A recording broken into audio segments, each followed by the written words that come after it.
Hello everybody, welcome to today's show. I'm your host Caleb Lemon. And I'm Beau Norman. And today what we're going to do is talk about some facts about Shreveport.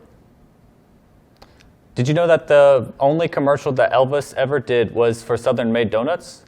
Elvis sang the jingle for these donuts in the 1950s, and it was the only commercial that he did. And if you are a fan of art, one of the largest murals in the U.S. can be located right here in the city of Shreveport with the name Once in a Millennium Moon Mega Mural. It covers 25,000 feet on the side of the AT&T building. It can be seen from I-20. The mural is located at Cotton Street and Marshall Street. Well, I did not know that one of the largest murals in the U.S. was here in Shreveport. I'm going to have to check that out sometime. For people who are fans of the first-person shooter genre, during the late 1980s and the early 1990s, several programmers working at SoftDisk in Shreveport developed technology that would eventually lead to the creation of Wolfenstein 3D and the Doom video game series. And if you are a fan of hockey, Bossier Shreveport is the home to the Mudbugs. To catch a home game, they drop the puck at Fairgrounds Hirsch Coliseum. They even have some public ice skating times as well. Shreveport is considered the third largest city in the state of Louisiana, and it's the 113th largest city in the United States. That's very interesting. I would not have thought that Shreveport was that large of a city. And did you know that Shreveport was founded in 1836 by the Shrevetown Company? The corporation was established to develop a town at the juncture of the newly navigable Red River and the Texas Trail, known as the Overland Route, into the newly independent Republic of Texas, and prior to that time, into Mexico. For people who are fans of country music and rock and roll, did you know that for 10 years Shreveport was home to the radio show Louisiana Hayride? The radio show is often given credit for helping with the careers of famous singers like Johnny Cash, Elvis Presley, and even the great Hank Williams. Fort Humbug makes its home in the city of Shreveport. The name of the fort was actually Fort Turnbull, and the fort was hastily constructed as a decoy to convince the spies to think that the city actually had adequate military protection. There were even fake cannons that were put into place to make the fort look more realistic. And when it was discovered that the fort was a decoy, it was said that it was nothing more than a great big humbug, and the name seemed to stick from then on. During the American Civil War, Shreveport was the capital of Louisiana from 1863 to 1865. The capital was moved here after, first Baton Rouge and then Opelousas. Each fell under Union control. The city was known as a Confederate stronghold throughout the war and was the site of the headquarters of the Trans-Mississippi Department of the Confederate Army. Being isolated from the events in the East, the Civil War was continued in the Trans-Mississippi Theater for several weeks after Robert E. Lee's surrender in April 1865. And the Trans-Mississippi was the last Confederate command to surrender. On May 26, 1865, Confederate President Jefferson Davis attempted to flee to Shreveport when he left Richmond, but was captured en route to Irwinville, Georgia. Out of all the property taxes in the states of Louisiana, Shreveport has the highest property taxes. Because of this, it has caused many people to move from the area to establish residency outside the city limits. And if you like seafood, come down to the Orlando's Cafe, formerly known as Brothers Seafood, the oldest continuously operated African-American family-owned restaurant in the United States. Orlando's Cafe and its previous iterations have been serving Shreveport guests since 1921. Try the zesty gumbo piled on po' boys, a plate of famous stuffed shrimp, or fish dip in the restaurant's legendary tartar sauce. Man, I'm a big fan of seafood. I'm gonna have to go try their stuffed shrimp and their legendary tartar sauce. And built in the 1920s, featuring elaborate brickwork and lavish interior, the Art Deco-inspired Shreveport Municipal Auditorium actually served as an army barracks before becoming known as the internationally famous Performance Hall. While the Shriners Hospital for Children is a national network of 22 nonprofit hospitals over North America, the very first Shriners Hospital was established here in Shreveport in 1922. The local hospital is still open and it still does great things for the children in need of pediatric orthopedic care. And if you are a fan of the unknown, Caddo Lake might be the place for you. Having seen hundreds of Bigfoot sightings around the lake, it has been thought that Bigfoot is around there. And the topic was so hot that at one point the Travel Channel actually made a documentary called Bigfoot right there. I didn't know that. I might have to check that out sometime. Nowadays, citizens and nationalists don't have a lot of positive things to say about Shreveport. However, that wasn't always the case. In fact, Shreveport has been a recipient of the All-American City Award by the National Civic League in 1953, 1979, and 1999. Man, that is pretty cool. I did not know that Shreveport got that award 3 times. And did you know that the first ever Mardi Gras took place nearly 146 years ago? Another fact about Mardi Gras is that the float riders are required by law to wear masks or paint their faces to keep the festive traditions and the mystery alive. Speaking of festivities, the Red River Revel Arts Festival is the largest outdoor festival in North Louisiana, featuring live music and food. It is a great fall festival to go to. I have been to the Red River Revel before. It is a very fun time. And speaking of live music, Eric will be teaching us the basics of how to use a drum set and some history on the drums. Hello, welcome everybody. My name is Eric Hunter, and today I will be talking to you about playing drums. Learning drums is very easy to some people, and some people it's hard. For me, I started when I was 7 years old, and I really just fell in love with playing drums.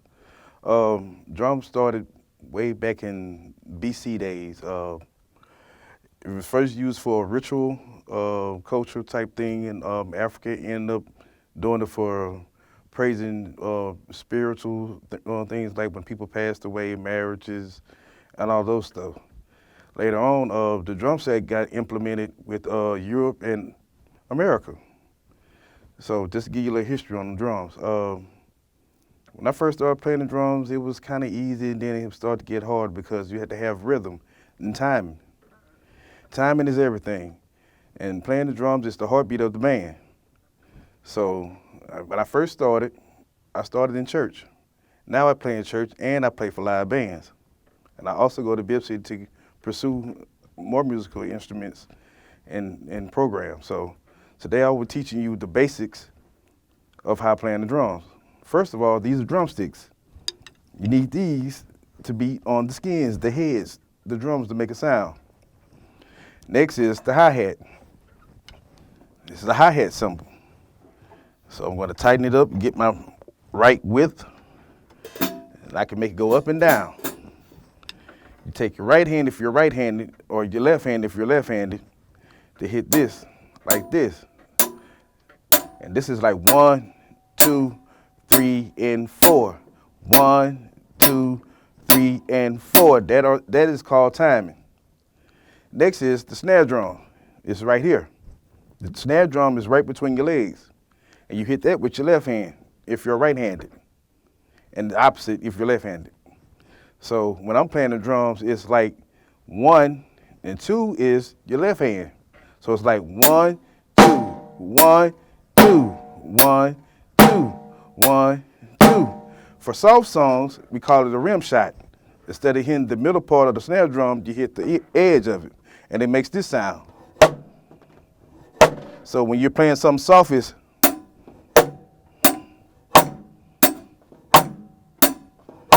now next, you have the bass drum, which is the big round thing on the floor. And you use your right foot to hit, it's a foot pedal, a bass foot pedal. You move your foot up and down. It's like, that is the low tone for the drums, for the band. So you will play it like this.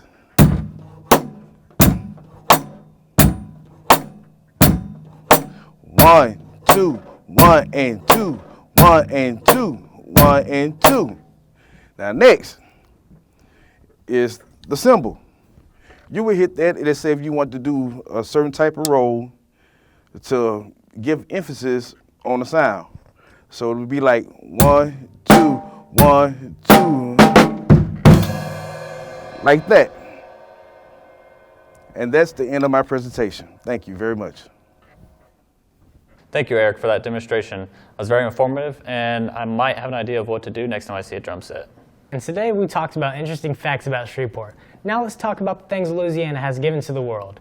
Starting off, let's talk about the great invention that was made here in Louisiana that helped the science community a lot. This invention that I'm talking about has helped us see cells on a microscopic level.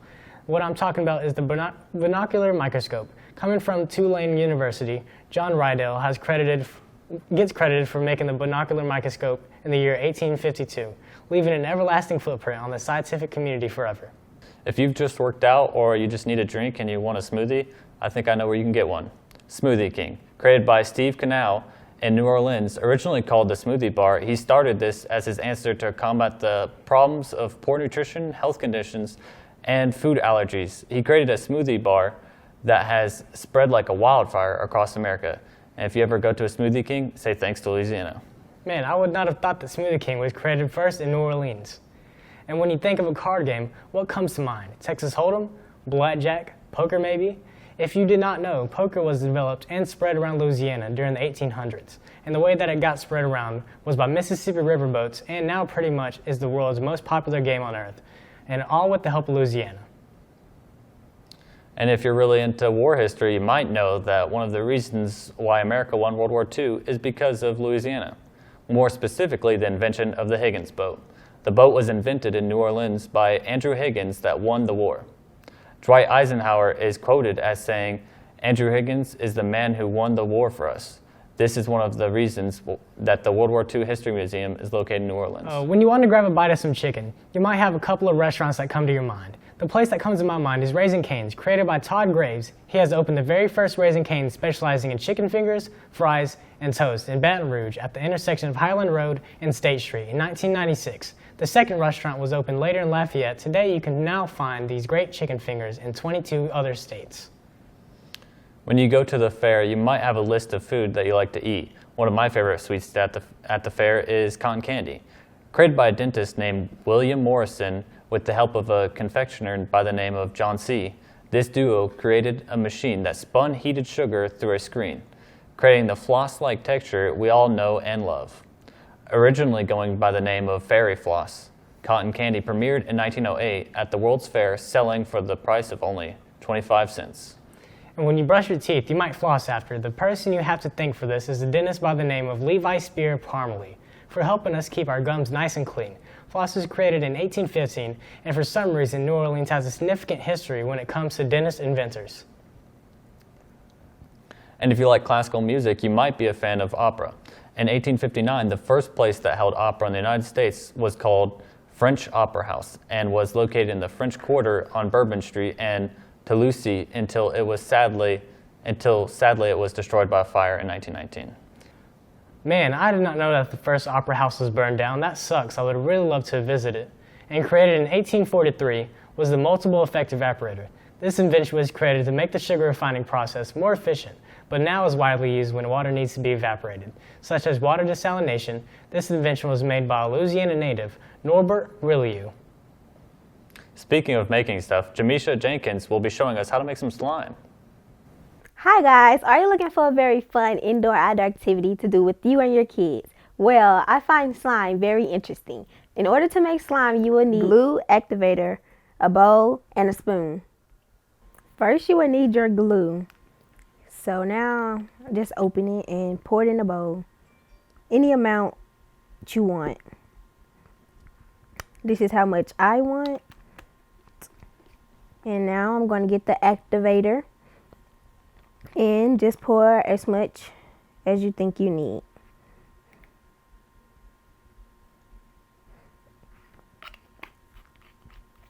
Now I'm going to stir it until it becomes a sticky paste. After 2 minutes, you can start to mix with your hands to make sure it's not too loose or too sticky. And when you see it starts to stick together, that's when you can mix with your hands.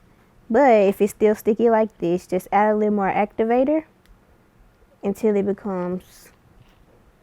And as a result of this is what it should look like, as well as this one. As you can see, making slime is one fun indoor and outdoor activity. Man, that looks so fun. I think everybody likes slime. They have different colors. Thanks, Jamisha. I'm inspired. I'm going to have to try that at home. Well, that's it for today's show, and I hope that you guys enjoyed, and we'll see you next time on What's Happening SBC.